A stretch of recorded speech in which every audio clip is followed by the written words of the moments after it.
Bonjour à toutes et à tous, bienvenue, c'est Smart Impact, l'émission des entreprises à impact positif et voici notre sommaire.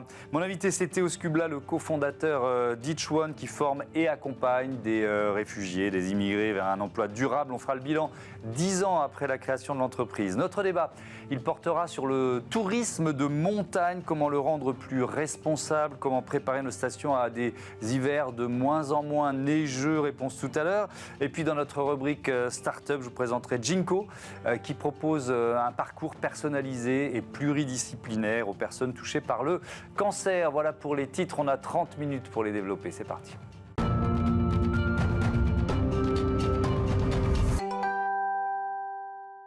L'invité de Smart Impact, c'est Théo Skubla, bonjour. Bonjour. Bienvenue, vous êtes le président d'Each One que vous avez créé en 2015. C'était quoi l'idée, quelle ambition vous aviez ? Alors en 2015, on s'est rendu compte d'un constat qu'on fait toujours aujourd'hui, c'est que la France est partagée en deux grands groupes de personnes. Quand on parle des personnes réfugiées, de nouveaux arrivants, ceux qui veulent les aider les pauvres et ceux qui n'en veulent pas des pauvres gens.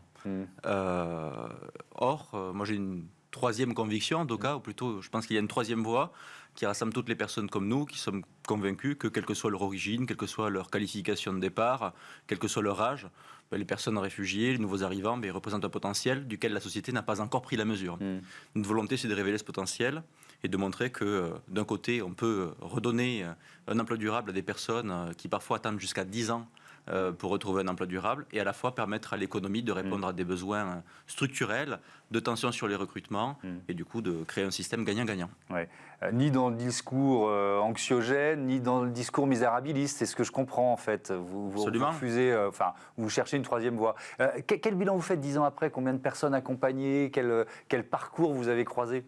Alors aujourd'hui, Each One, c'est plus de 4000 personnes accompagnées en emploi durable. Ouais.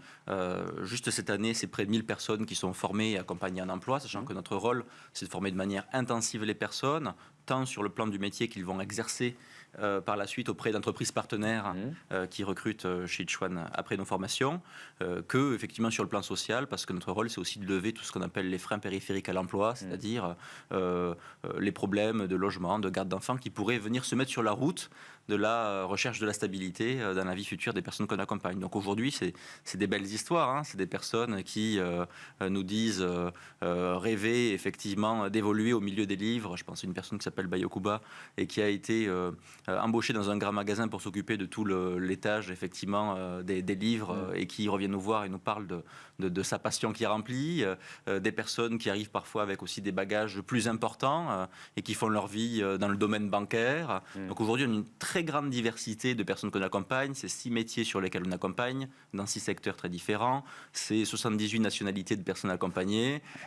Et c'est des vies qui reprennent tout simplement leur cours. Oui, avec souvent, on s'est vu plusieurs fois et on avait fait une interview ensemble il y a quelques années.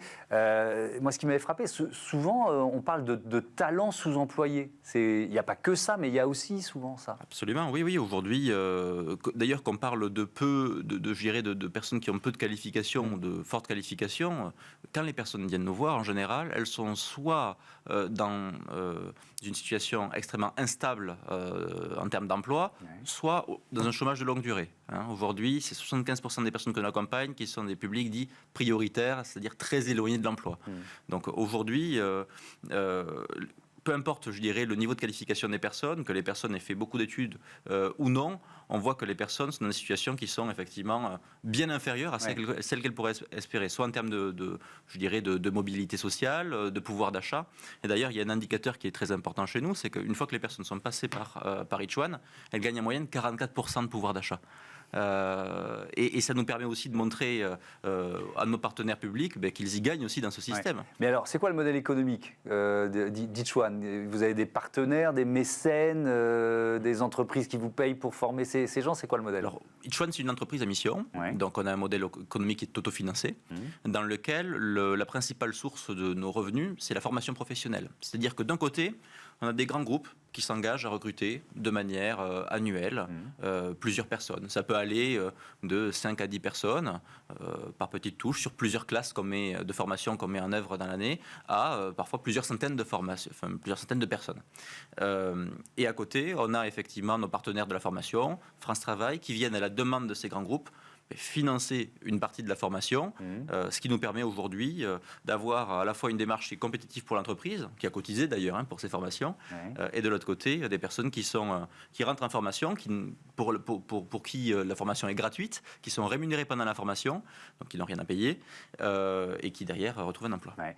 Pour les entreprises, c'est parfois, souvent, je ne sais pas, un moyen de combler des vides, c'est-à-dire que des secteurs qui sont confrontés à la problématique des métiers en tension, qui n'arrivent pas à recruter et qui se disent il faut qu'on élargisse finalement le spectre de notre champ de recrutement, quoi. Absolument, et particulièrement aujourd'hui, j'ai envie de dire qu'on parle beaucoup en ce moment de la remontée du chômage.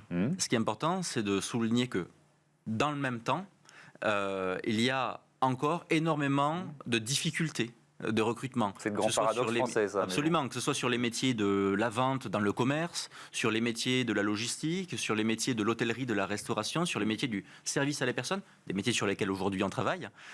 Et donc, ce qui est important, effectivement, et c'est aussi notre conviction, c'est qu'on n'est pas en train juste d'engager des grandes entreprises dans un acte de charité.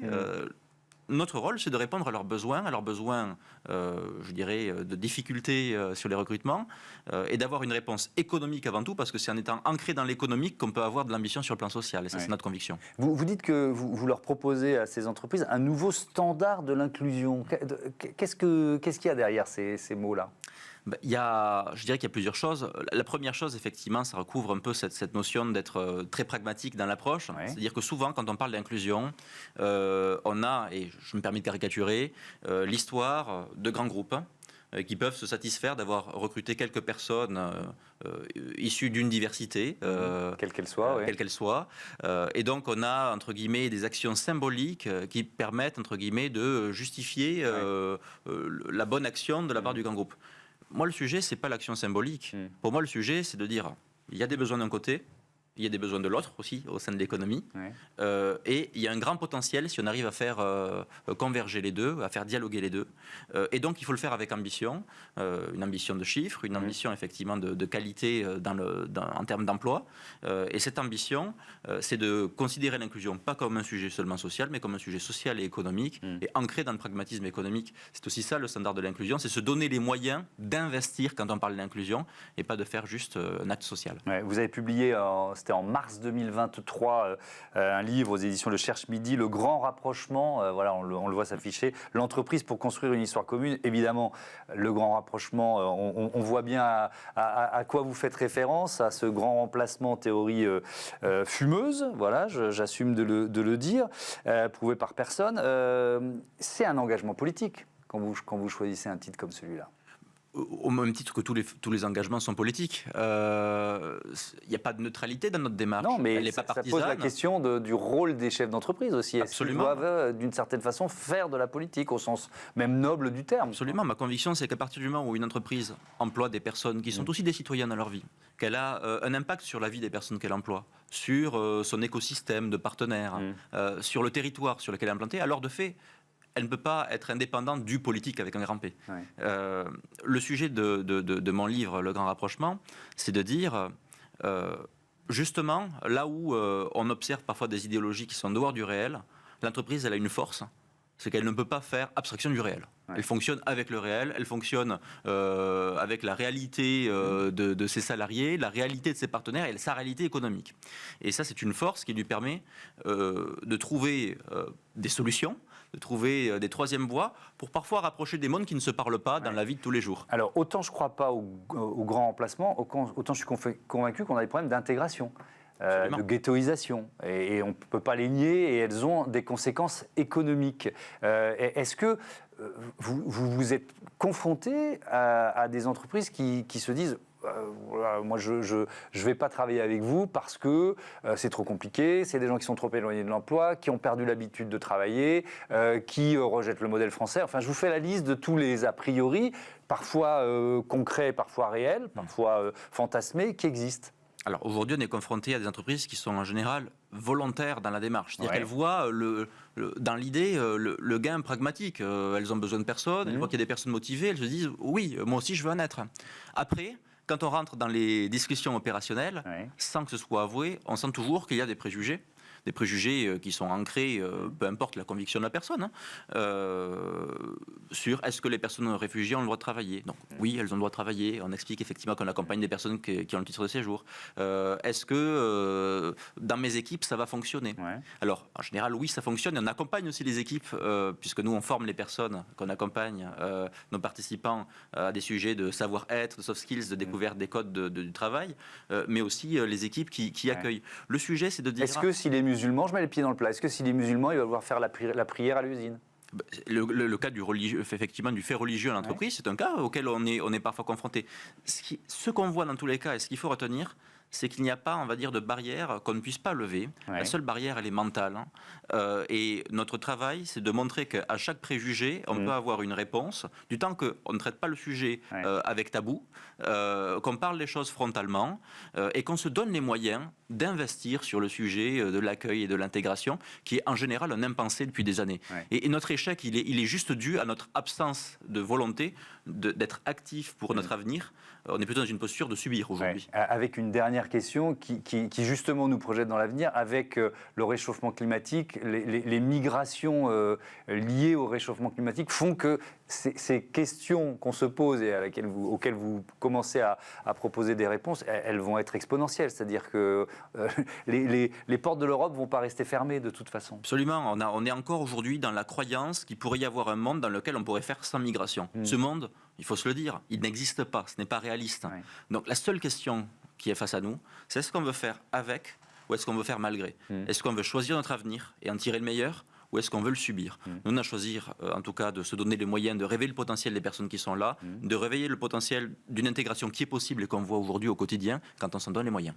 Merci beaucoup, Théo Skubla. Bon vent à Each One, voilà, et à bientôt sur Bismart Sport Change. On passe tout de suite à notre débat, l'avenir du tourisme en montagne.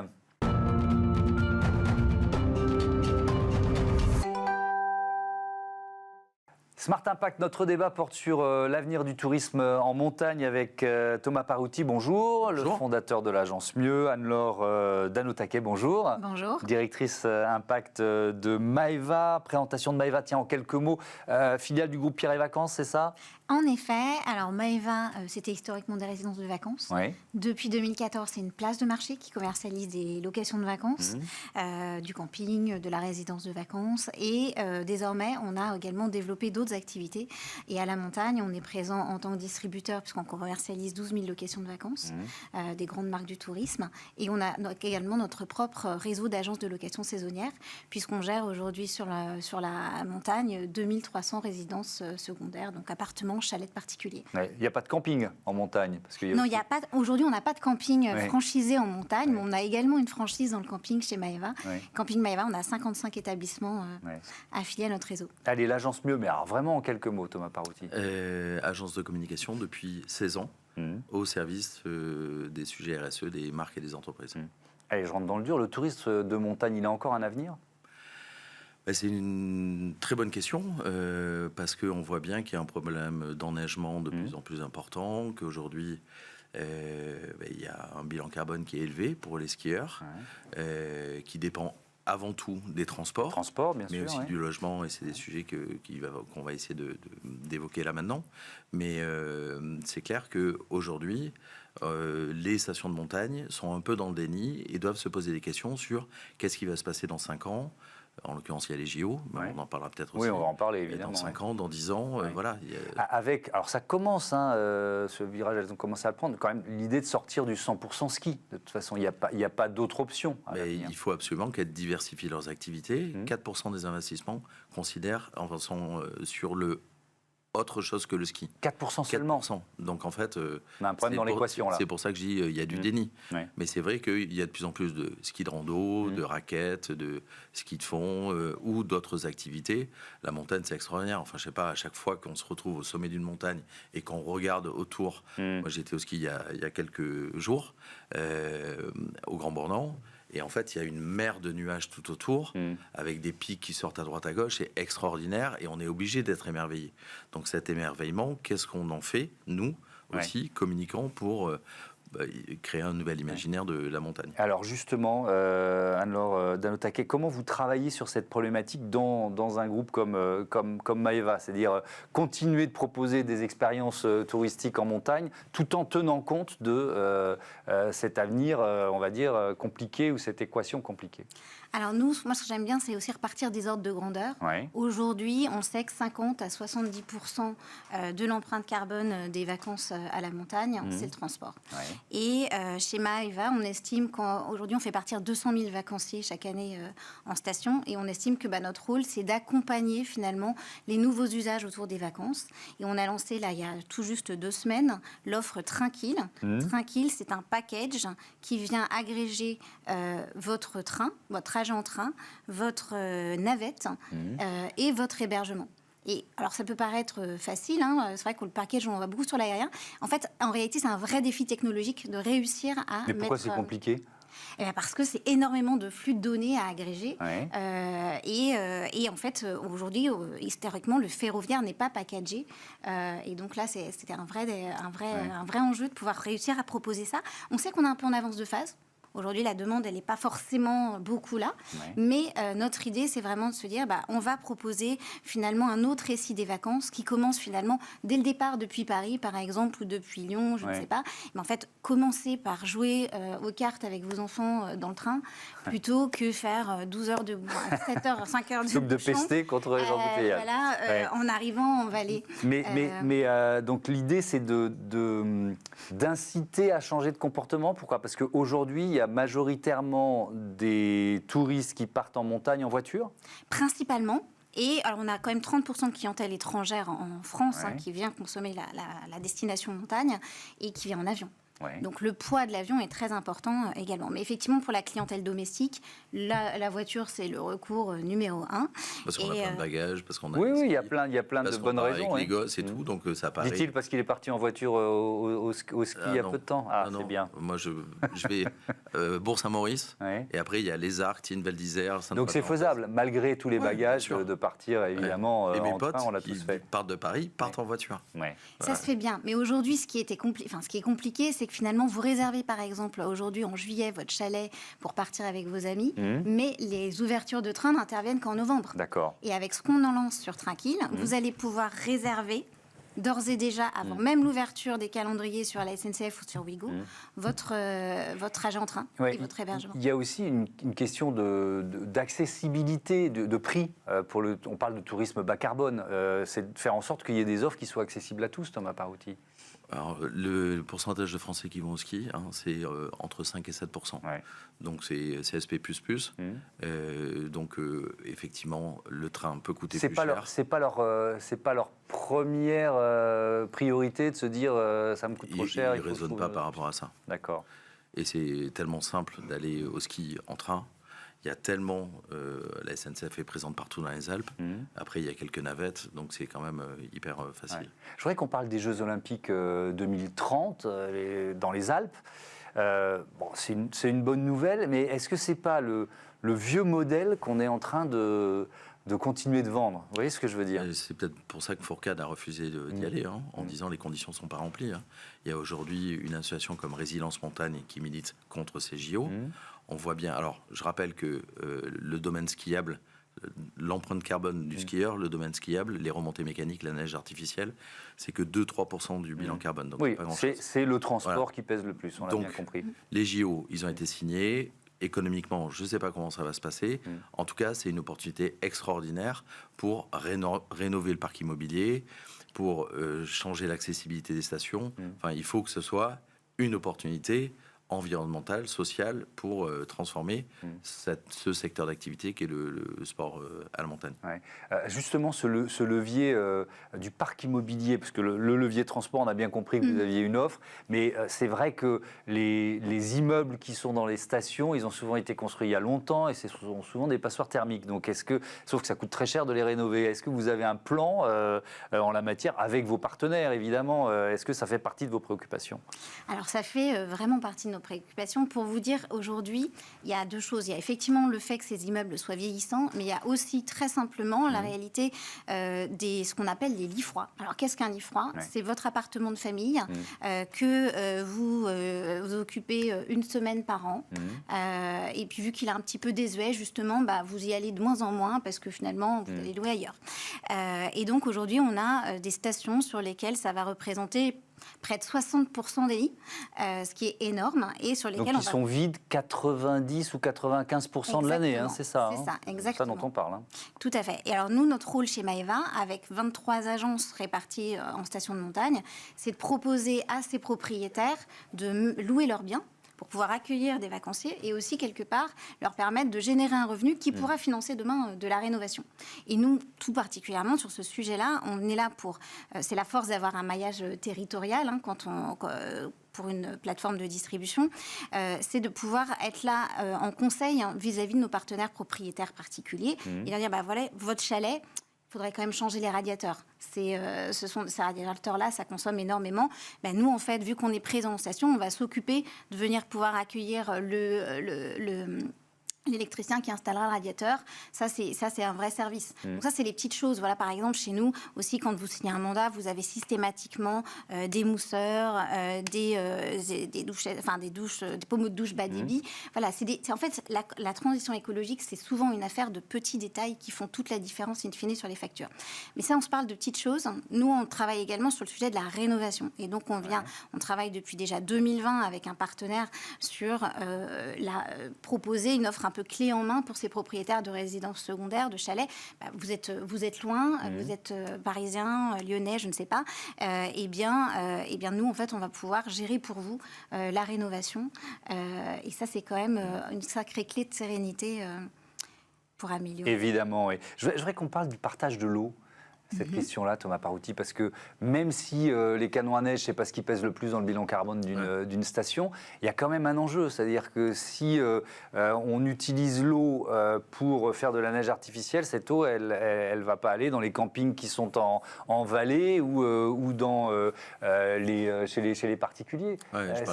C'est un enjeu majeur, ça ? Évidemment, parce qu'il y a des stations qui volent l'eau du voisin. Et donc, en fait, on détourne les courants. Et donc, du coup, après, ça fait des éboulements de gros rochers, comme on a vu il y a quelques jours.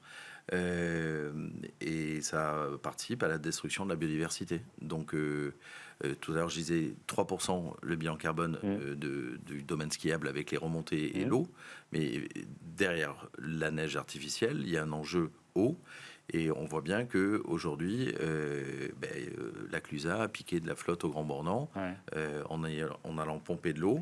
Et donc, ça veut dire que la rivière, elle n'a plus le même cours que celle qu'elle avait depuis des milliers d'années. Dernier mot très vite, 30 secondes. Est-ce qu'il y a des stations qui communiquent sur leur virage environnemental ? Il y en a quelques-unes. Serre Chevalier est toujours à la pointe. À peu près 30 à 50% de l'électricité demain à Serre Chevalier sera produite en autoproduction. Il y a des stations qui font des super trucs. À Sainte-Foy-Tarentaise, il y a des parcours ludiques pour les enfants. La Rosière fait des réducs si vous venez à plusieurs en voiture. Enfin, il y a plusieurs petites initiatives. Aujourd'hui, le monde de la montagne ne s'exprime pas d'une seule voix. Il y a beaucoup de déni, donc il y a beaucoup de progrès à faire sur ces sujets-là aussi. Merci beaucoup à tous les deux et à bientôt sur Be Smart for Change. On passe tout de suite à notre rubrique Startup.